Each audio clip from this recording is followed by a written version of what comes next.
नमस्कार बच्चों, आज हम पढ़ रहे हैं कक्षा 10वीं का सामाजिक विज्ञान भूगोल खंड।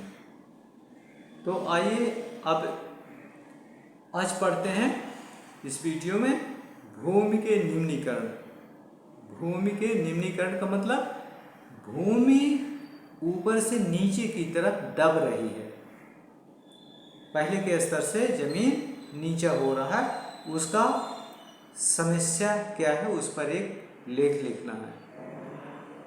तो आप वीडियो ध्यान से देखिएगा। इसको समझने के बाद एक दो बार भी आप पढ़ लेंगे तो याद हो जाएगा, क्योंकि रटना एक अलग चीज़ है। रटा हुआ चीज़ भूल सकते हैं, लेकिन यदि कोई चीज़ समझ में आ जाता है तो जीवन भर याद रहता है, इसलिए समझना जरूरी है। तो आइए समझते हैं भारत में भूमि निम्नीकरण। निम्नीकरण का मतलब जमीन जो धरती है उसका लेवल है वह नीचे दिनों दिन जा रहा है। तो मानव क्रियाकलापों के कारण न केवल भूमि का निम्नीकरण हो रहा है, बल्कि भूमि को नुकसान पहुंचाने वाली प्राकृतिक ताकतों को भी बल मिला है। मनुष्यों के ऐसे क्रियाकलापों से जिससे भूमि का कटाव हुआ है, परंतु उसमें जो प्राकृतिक चीज़ें हैं वो भी भूमि के कटाव को, भूमि के निम्नीकरण में सहायक होते हैं, जैसे हवा और पानी। भारत में लगभग 13 करोड़ हेक्टेयर भूमि निम्नीकृत है। भारत में लगभग 13 करोड़ हेक्टेयर भूमि क्या है, निम्नीकृत है, अर्थात पहले के स्तर से नीचे चले गए हैं। इसमें लगभग 28% भूमि निम्नीकरण वनों के अंतर्गत है। जो वन हैं पहले वन थे और उनका मिट्टी का क्षरण हुआ तो वहाँ का जमीन भी नीचे चला गया है। 56% क्षेत्र जल अपर्दित और शेष क्षेत्र लवणीय और क्षारीय है। 56% क्षेत्र जल अपर्दित, 56% क्या जल के द्वारा जमीन घुल करके, जमीन की मृदा है जो घुल करके नीचे चली गई, अपर्दित है, और शेष लवणीय और क्षारीय है। जब ऊपर की मृदा बह करके नीचे चली जाती है तो वह जमीन उपजाऊ नहीं रह जाता है, वह बंजर भूमि हो जाता है और उसमें लवण और क्षार की मात्रा अधिक हो जाती है, जिसमें फसल पेड़ पौधे नहीं उगाए जा सकते। कुछ मानव क्रियाओं जैसे वनोन्मूलन, अति पशुचारण, खनन ने भी भूमि के निम्नीकरण को प्रमुख भूमिका निभाई है। कुछ मानव क्रियाएं जैसे वनों का उन्मूलन, वनों का कटाव, एकदम वनों को काट काट करके मैदान कर दिए तो वहाँ भी जमीन बह करके, पृथ्वी का जो मिट्टी है बह करके और नीचे चला गया। अति पशुचारण, जहाँ पर एकदम से पशु चराए जाते हैं, जैसे भेड़ हो गया, बकरी हो गया, तो ये भेड़ बकरियाँ क्या करती हैं, घास के जड़ तक को चाट जाती हैं, इसलिए भी वहाँ जमीन निम्नीकरण हो जाता है। खनन, कई जगह जैसे मुरुम के लिए मिट्टी निकालना, रोड वगैरह में पाटते हैं ना, तो उसको खुदाई के दौरान हमने ये कई जगह देखा है कि जहाँ बड़े बड़े बहुत दूर दूर तक जमीन के टीले थे मुरुम के, अब उनको मुरुम को ले करके और सड़क बनाने के उपयोग में लाया गया और वो जमीन अब जो ऊंचाई पर थे वहाँ पर अब गड्ढा हो गया है।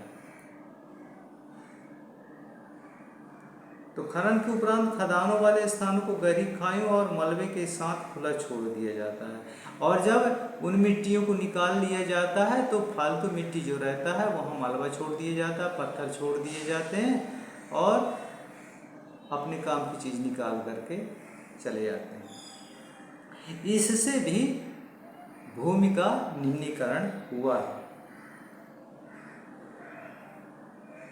खुला छोड़ दिया जाता है। खनन के कारण मध्य प्रदेश, छत्तीसगढ़, झारखंड और उड़ीसा जैसे राज्यों में वनोन्मूलन, भूमि निम्नीकरण का कारण है। जैसे रेत निकाल लेना, मुरुम निकाल लेना, इस प्रकार के रोड बनाने के लिए विभिन्न प्रकार की मिट्टियों को ले जा करके और जहाँ ऊंची ज़मीन है उसको खोद खोद करके और खदान बना देते हैं और वहाँ का मलबा वहीं छोड़ देते हैं। इससे भी ज़मीन धंसी है, ज़मीन नीचे हुई है। गुजरात, राजस्थान, मध्य प्रदेश और महाराष्ट्र में अति पशुचारण भूमि निम्नीकरण का मुख्य कारण है।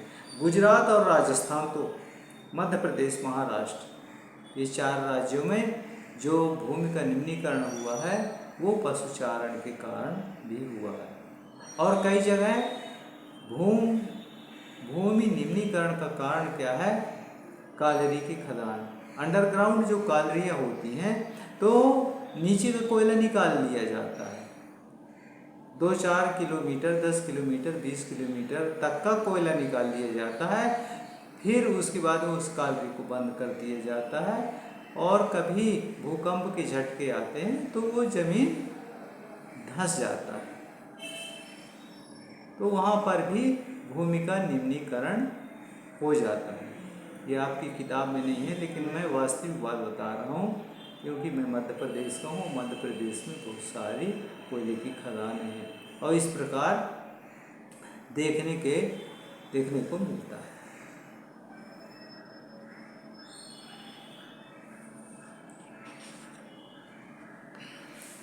पंजाब, हरियाणा और पश्चिमी उत्तर प्रदेश जैसे राज्यों में अधिक सिंचाई भूमि निम्नीकरण के लिए उत्तरदायी है।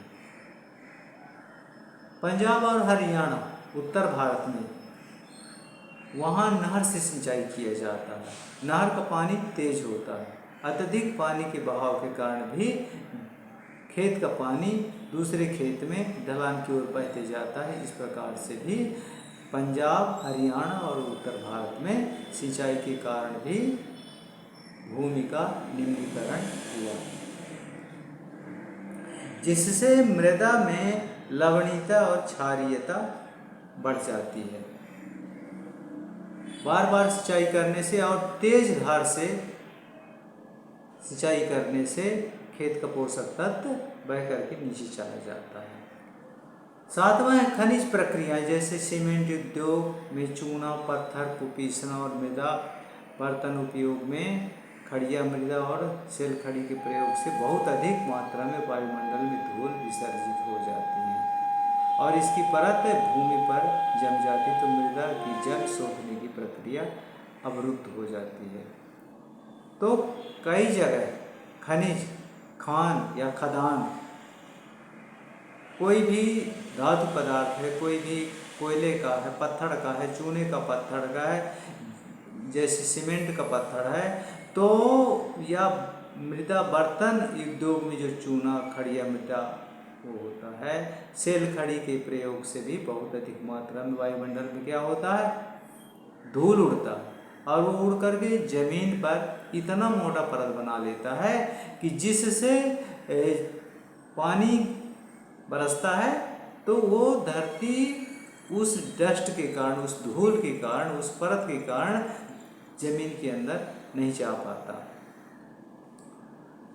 तो उसमें भी जल सोखने की क्षमता अवरुद्ध हो जाती है। भूमि निम्नीकरण की समस्या को दूर करने के उपाय।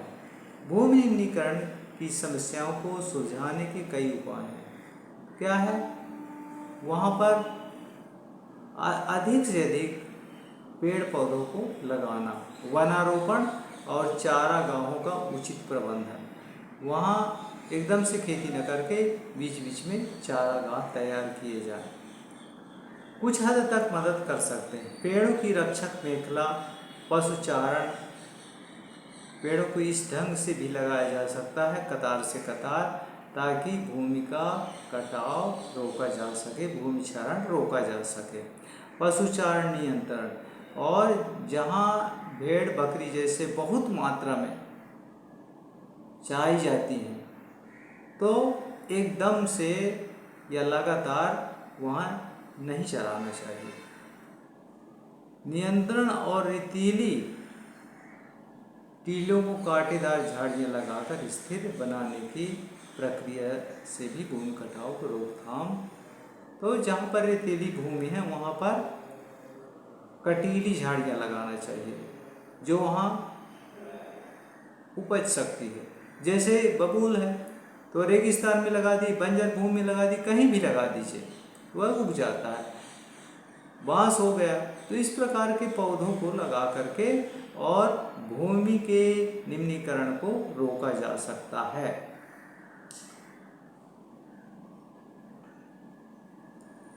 शुष्क क्षेत्रों में की जा सकती है बंजर भूमि के उचित प्रबंधन, खनन नियंत्रण, औद्योगिक जल को परिष्करण के पश्चात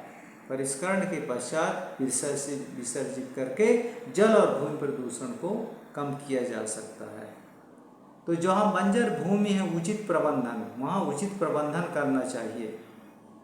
बंजर भूमि समझते हो, जहाँ खेती नहीं होता उसे बंजर भूमि कहते हैं। तो बंजर भूमि के उचित प्रबंधन और खनन नियंत्रण, जहाँ खदानें होती हैं, मुरुम का खदान होता है, चूने पत्थर का खदान होता है, सीमेंट के पत्थर का खदान होता है, कोयले का खदान होता है, किसी भी प्रकार के खदान है तो उन पर नियंत्रण होना चाहिए।